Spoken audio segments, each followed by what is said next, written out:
Welcome back, everybody, to Two Guys and a Stack of Comics. It is our weekly What is in the Stack. Mike and I will walk through our respective stacks we picked up for the week, but we always lead off with a topic that is important to us. And this, man, I don't. I was really hoping for a different result out of the film Captain America: Brave New World. Um, we will do light spoilers here. We're not going to do a review of the movie. What I am going to do is that this was the final nail in the coffin. This, not for the MCU, this was the final nail in the coffin of the MCU's disrespect of the Hulk. Mm. Any chance that the MCU had to turn around the Hulk, in my opinion, after this film is gone. And so we'll spoil a little bit of this.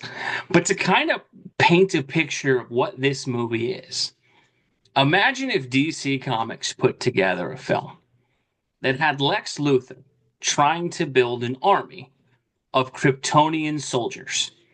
And throughout the movie, a close ally of Superman's was being turned into Doomsday, and Lois Lane made an appearance. And at the end, the hero had to foil Lex Luthor's plot and fight Doomsday in a fight. But Superman was never mentioned, never appeared, never brought up, and the hero of the film was Hawkman. And we just acted like that's completely normal. That is what this movie is. This is a Wow. Hulk movie that they wrote the Hulk out of. And there's no way to explain his absence. And that a huge portion of this movie is about, was Thunderbolt Ross redeemed or not? Has Thunderbolt Ross really turned the corner? Seems like something Bruce Banner would kind of be interested in. Yeah. The Samuel Stearns, this guy who was, because again, they're referencing 2008's Incredible Hulk quite a bit, which again, nice little slap in the face there that the only good Hulk film we're gonna do a sequel to, it's just not gonna feature him. Samuel Stearns, someone the Hulk should be concerned about. Not in the film. He's in the film. Hulk doesn't check in. Banner, not concerned. Stearns is just out there.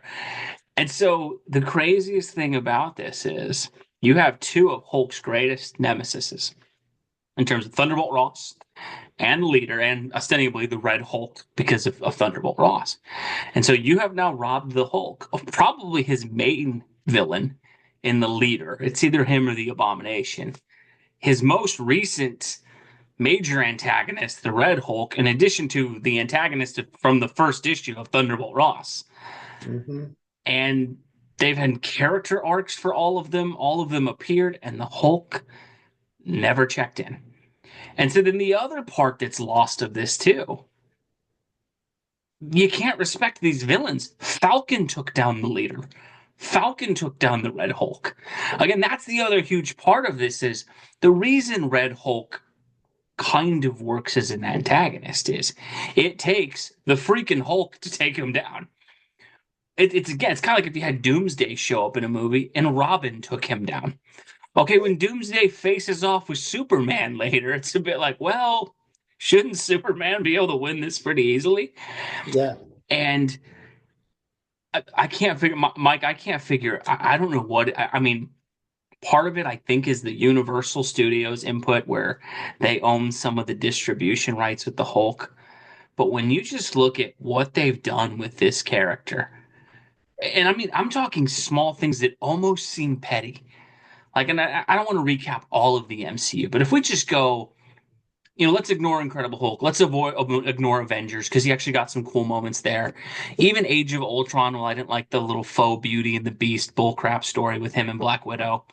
Let's ignore that and say you went with it. From when he showed up, you wasted Planet Hulk and Thor Ragnarok for jokes. So this huge Hulk epic story gets turned into a he's a friend from work joke for Thor in the movie. And you get the big dramatic scene where the Hulk's gonna help. He falls onto the Rainbow Bridge like Wile E. Coyote with a dynamite kit, and in the movie for a joke. Even the end climactic scene where Surtur's gonna destroy Hela, they have the Hulk act like an idiot, and Thor has to stop him from punching. You look at okay, what's he turned into in Infinity War? He gets the crap beat out of him by Thanos. I'm like, okay, well that's just to set up Thanos. Then the rest of the movie, he's slapping himself with trees, trying to get the Hulk to come out. Tony Stark's making lightly veiled Viagra ED performance issue jokes about the Hulk and how it doesn't work. They go to Wakanda. He's the idiot who bows and looks like a moron while everyone laughs at him. His relationship with Black Widow, they kind of like don't touch it and make a joke about it. Thunderbolt Ross shows up. They don't interact at all. They show his science with the Vision, and Shuri like laughs at it like he's a little kid putting Mentos in Diet Coke and thinking that's science. Treat him like a moron. They put him in the Hulkbuster suit. He trips and falls like an idiot, and they have a Okoye look at him on the ground like you pathetic loser. He gets no cool fight scenes. They did this cool Funko Pop thing where he was busting out of the Hulkbuster. They never gave us that moment. That didn't happen. You look at okay, let's move it forward to Endgame. His character development of getting the balance with the Hulk and him is completely done off screen and resolved. So the entire character journey happened in a time skip. He never gets a shot at Thanos again. They never do the fight. Instead, it was more important that Captain Marvel got a one-on-one face-off time with Thanos. When they do the heroes in a fight with Thanos, they cut him out and make it Thor, Cap, and Iron Man, who all get great moments. Black Widow dies, not in front of him or anything, just so that we could throw drama in. So even if you want to touch on that relationship, there's nothing there. I guess he does the snap that burns up his arm. But then the other thing is, even in that movie, I thought, they had the building collapse on all the Avengers at the end of Endgame. And I thought the classic cover of the Hulk, where he's holding up Secret Wars, where he's holding up like the mountain base on that. Okay, this is what they're going to give us. Nope. Ant-Man busts out and just drops Hulk, who gets no spotlight or headline moments in the fight, literally never faces off with What Thanos is the again. deal? Why do they And hate then the you Hulk? go even forward more. He shows up in She-Hulk. Oh yeah, Instead of, okay, the only thing in She-Hulk that should be cool at the origin is She-Hulk gets shot, Bruce gives a blood transfusion to save She-Hulk. That's how it did in the comics.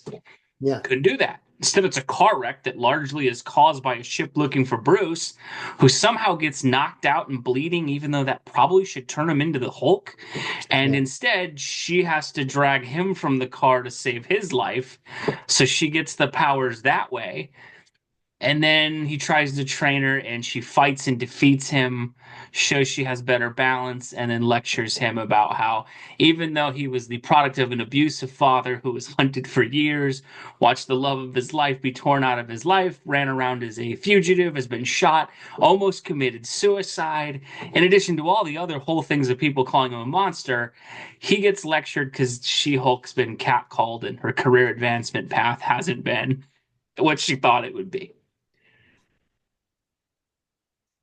I mean, I don't think I'm being. I mean, Mike, am I being overly negative on? That's all stuff that happened. Am I missing? I mean, No, what do you think this is? Why do you think they had such an anger towards this character? It has to have been intentional. it has to have been, and I don't know if they purposely didn't want to give him more screen time because they might have to, because Universal owns the rights. The weird thing is like they can Universal, I best owns distribution, so they can use the Hulk. They just can't make a Hulk solo film. And so the interesting thing is, okay, you're never going to give us a Hulk movie. Okay, but you're going to use him and you get the marketing. I mean, your Universal, I believe, just owns the film distribution rights. So action figures, comic books, t-shirts, all that's still Marvel, still Disney. That's the part I Well, don't get is I'd almost get it if it was like, look, they control nothing of the Hulk. And so anything they do with the Hulk that looks cool goes to Universal. It's not even that. Universal just gets movie distribution rights on a solo Hulk film. So I don't well, know why you'd put him in just to make fun of him the whole time. and it's really sad because the first two Universal films for the Hulk, you and I both really liked. They get a lot of They were crap, great. but when you look at what Hulk became in the MCU and what Universal did with him, they at least treated him with respect and gave him some good, solid movies. So I don't know. I thought this was a Captain America movie, but then Captain America wasn't in it, but it was the Falcon with the shield, and I thought, oh, cool. Okay, so that could be cool. But now I find out it's some offshoot of a Hulk story with no Hulk, and everybody, it's all about the Hulk. So is it Falcon? Is it Captain America? Or is the Hulk? This is a movie that had no direction. Um, I don't know. It feels like it was forced. It was pushed. Who wrote the screenplay? I mean, a couple of people I've never heard of. I think the weird thing with this is Captain America. What's interesting is like we never really fully resolved the Red Skull. Right? If you wanted Sam to step into the role of Captain America, Put him you against have a Red ton Skull. of Captain America villains that are still out there. Right? I mean, because basically, Civil War had nothing to do with Captain America's villains. Um, Right. yeah, I guess they kind of took care of Zola. They used, I guess you could say, the Red Skull got resolved with the whole snap thing, and he was, the guardian of the Soul Stone. Crossbones, I think they sort of took care of him where he died. But like, basically, you'd only use two or three Cap villains. You could have very easily come back with any other Captain America based villain, and it would have been a decent. Or you could have had the Red Skull return or Hydra's rising. Like if you wanted to show Sam is the heir apparent to Steve, Hydra, Yeah. right? What's Yeah. Captain America's biggest mission? Take it. If you wanted to Hydra. do a government conspiracy theory type of thing, Hydra is infiltrating. I know they already did that in the Winter Soldier, but a huge part of this movie is people being brainwashed and acting like Manchurian candidate type of people, which was the plot of the Winter Soldier as well. So it's not like, well, we couldn't do that because we would just be recycling ideas because this was literally in the movie and it's in the trailer, so it's not huge spoilers, but the Isaiah Bradley character that Sam is close to is brainwashed very similarly to how Bucky was. And the drama is Sam's going to investigate and figure out why that didn't really happen. And so it almost seems like a personal vendetta against the Hulk. And people might think that's dramatic, but if you look at it, they give him nothing.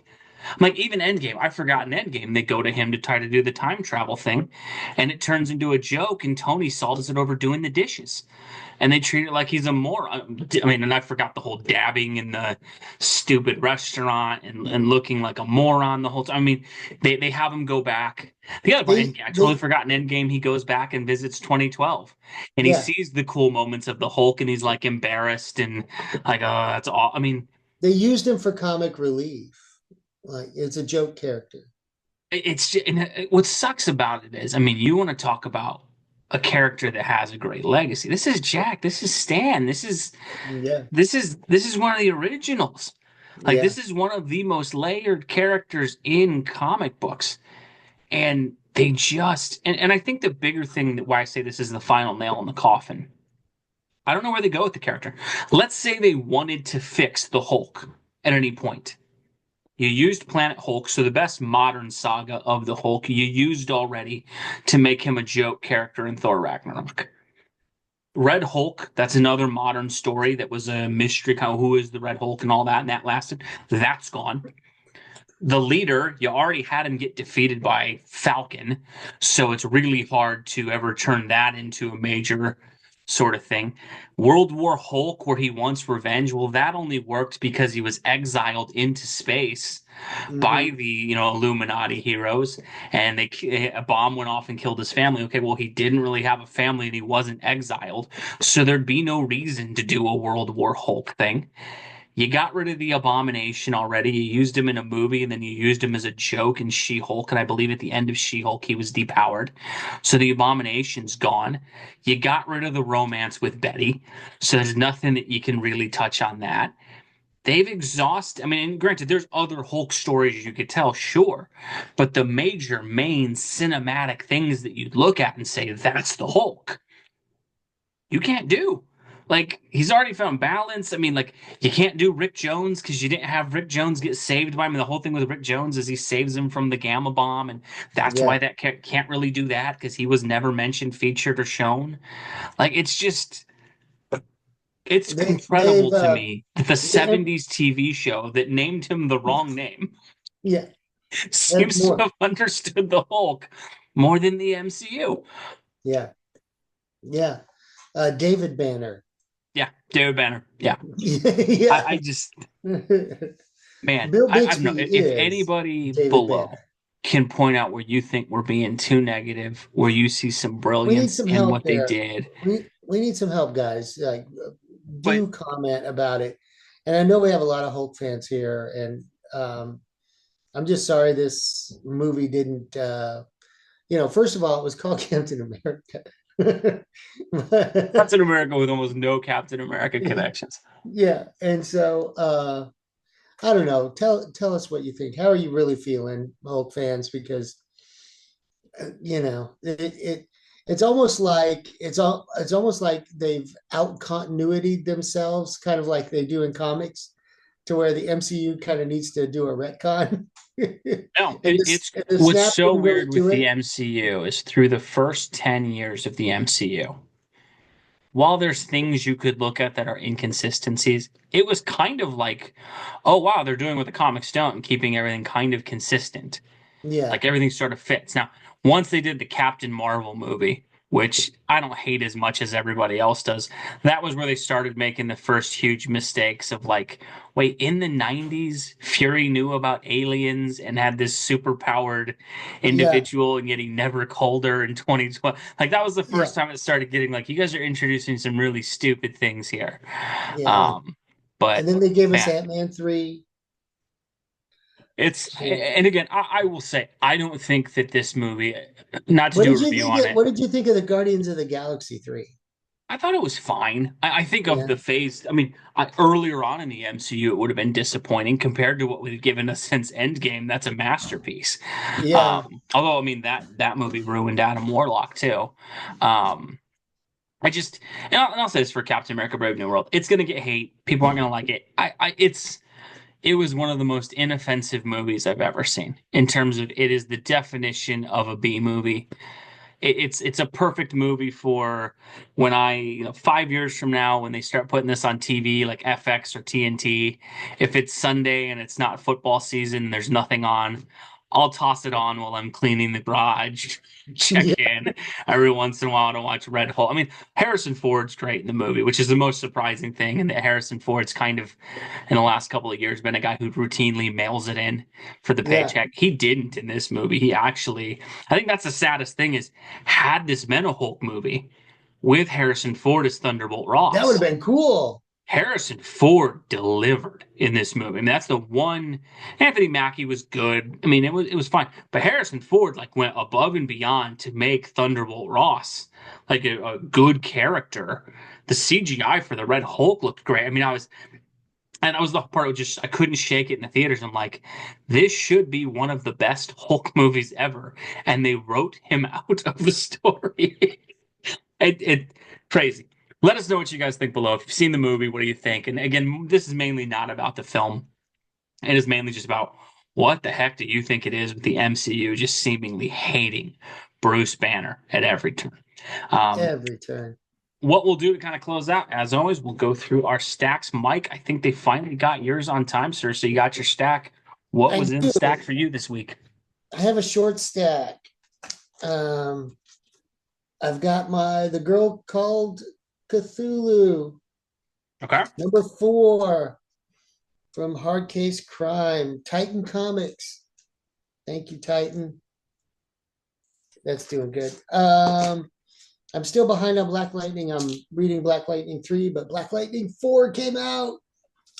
Excited for that. Cruel Kingdom, number 2 from the new EC Comics. Gonna check that out. And that's all that's in my stack. I picked up an X-Men facsimile and a Spider-Man comic, but I already gave those to Jax. Larger stack for me this week. Whoa, Action that's huge. Comics. I get both Supermans. This very middling kind of story they're doing with John Ridley. Action Comics, I will say, at least they're subbing out the writers and stuff. So haven't really liked this story. So it's only gonna be a couple issues. So glad that one will be over. Not an awful comic book, but Action Comics, what they had a weekly series with Mark Waid going when All In started, it was great. And then this is a major downgrade. Cable. continues to have a series. This is kind of a How future is set Cable one. doing? Same writer from Space Ghost, David Pepos. He's actually done a really good job. I'm just going to highlight it because I love Cable. I think it's great that he has a Cool. comic book. Nothing world breaking or anything, but Cable has a comic. Loving that. Deadpool and Wolverine #2, decent comic book. I don't know why we launched this 6 months after the movie was in theaters. Would have seemed like maybe doing a Deadpool and Wolverine comic book when the movie was hitting theaters might have been smarter, but it's Timing. good. I don't know It's a why. solid book. I enjoyed it. They did this one world under Doom, Marvel's event for the year. I normally don't do event books, but Doctor Doom, Fantastic Four are going to be a major thing. I'm reading Fantastic Four, and so it's in there. Not bad. It was an interesting setup issue. Doctor Doom taking over the world is always an interesting kind of plot. It'll be interesting to see how they execute it. I normally don't stick with events very long. First issue made me interested enough to buy the second, but I don't know how long I'll be on that one. Amazing Spider-Man is still dragging $5 a month out of me on it. Not exactly great, but basically I have a long box of Spider-Man, so that keeps showing up in there. Moon Knight continues to be pretty enjoyable. I've enjoyed that. Jed McKay's doing a good job there. Solid book. It's nothing groundbreaking, but I think an interesting book overall. And then I actually have this week 6 comic books that I would recommend to folks and say to Oh, pick up, which is okay. the most I've had in a while. So Batman got or 3 Batman comics this week. Of course, Batman's got to have 3 books in the same month. Batman Dark Patterns is this 12-issue series they're doing. Dan Waters is on the art on this, or is the writer on this. I think Hayden Sherman on the art. It is basically just Batman investigating murder mysteries. It is a throwback to like an old school Detective Comics thing. You don't need to know any continuity kind of thing. It just seems like it's a thing set when kind of like the standard of what Batman would be because Gordon's commissioner, even though he's not in the main continuity. Alfred's alive, but it's just a classic set I might Batman like that series. Batman. Is that Yeah, number if one? you're a Batman fan who does not like modern continuity and is tired of it and just wants the classical elements with Batman Sweet. investigating, that's a series for you. Mike, I would recommend picking it up. Obviously, sir, you can borrow mine if you need to. Is Very that, solid did it book. just start or what? Third issue. Third issue, and I Okay. believe it's a 12, so it's a year-long series. Overall, really good. Not a huge commitment. And $4.99 price tag, but I believe it's 30 pages or 36 pages, so a little more bang for your buck. That was a really, really good book. Philip Kennedy Johnson has taken over Batman and Robin, and the first 5 issues of that, he has done a really good job. There's a lot of really strong character moments for Batman and Damian Wayne, and I do like the approach he's taken of the book of truly making it a Batman and Robin book and not just a Robin book that features Batman or a Batman book that happens to show Robin. It's truly a co-lead book and kind of exploring a father-son dynamic. Really, really good there. Absolute Batman #5. I gave my brother the A cover, but the A cover looks like this here. This is the B cover. Wrapped up one of the first story arcs or close to it. I thought some great moments in this. We may do a more detailed breakdown. I know we were doing those sort of reviews, but I am still all in on this book. I think that's really, really good. Enjoyed that one. Best 3 books of the week, though, that were not Batman. I think Jeremy Adams is on to another winner with Aquaman. He continues to just be the guy that I think you could hand any character in DC to, and he's going to write a pretty entertaining book. Really not something where you need to know a ton of Aquaman continuity or anything. It truly is a great jumping on point and pretty good art from John. I think it's his name, Tim's in the book as well. And Really that's good, engaging story. And that's issue only the two, second right? issue on that. Yeah. Um, I got Geiger issue one. #11, Ghost Machine continues above and beyond. Great series, great issue of that. Really intrigued where that's going. The surprise hit of the week for me that I just threw in my cart because it just seemed like a weird thing. I used to read Venom all the time. Yeah. They lost me on this Al Ewing run. I just couldn't go where the story was going. Thought it was weird. Somehow Eddie Brock ended up as Carnage. Now, Oh, I don't really know how that's supposed to work. I don't really know how we got here. This was a really intriguing first issue, though. oh, cool. Basically, the premise is Eddie took on the Carnage symbiote to try to prevent it from doing more damage, and basically kind of has like almost like that show Dexter, where he's going to go after serial killers so that Carnage can kind of let his blood fury out, but Yeah. direct it in the right angle. It's a little bit of kind of like a Hulk vibe of like aiming the monster at the bad guys. I Right. will say, at least for a first issue, I thought it was pretty solid. Charles Soule, who used to do a pretty good run on Daredevil, and I think it's Jesus Saez, who I like. He did Doctor Strange run a couple years ago on us on art. I'll kind of give a peek of the art here. It's a little much, but I mean, not bad. It's a little Oh, computer okay. graphic polished, but I thought it was interesting. Again, I don't know how long that's gonna last. I've been checked out of Venom for the last 2 or 3 years because the book just went in some weird directions. This is the very least interested me. If there's a stupid backstory of how he became Carnage, I don't know it. But I will say for the first issue, they presented it as enough that I definitely will pick up a couple issues of it. It seemed like an interesting concept. But let us know. What do you guys think below? What was in your stack for the week? What did you pick up? What are you enjoying reading? If there's anything that we picked up you agreed with us on, or anything we're missing that you guys think we should be picking up or reviewing on the channel, please let us know. As always, folks, thank you guys so much for watching. God bless you, and we'll catch you in our next video. Thanks, everybody.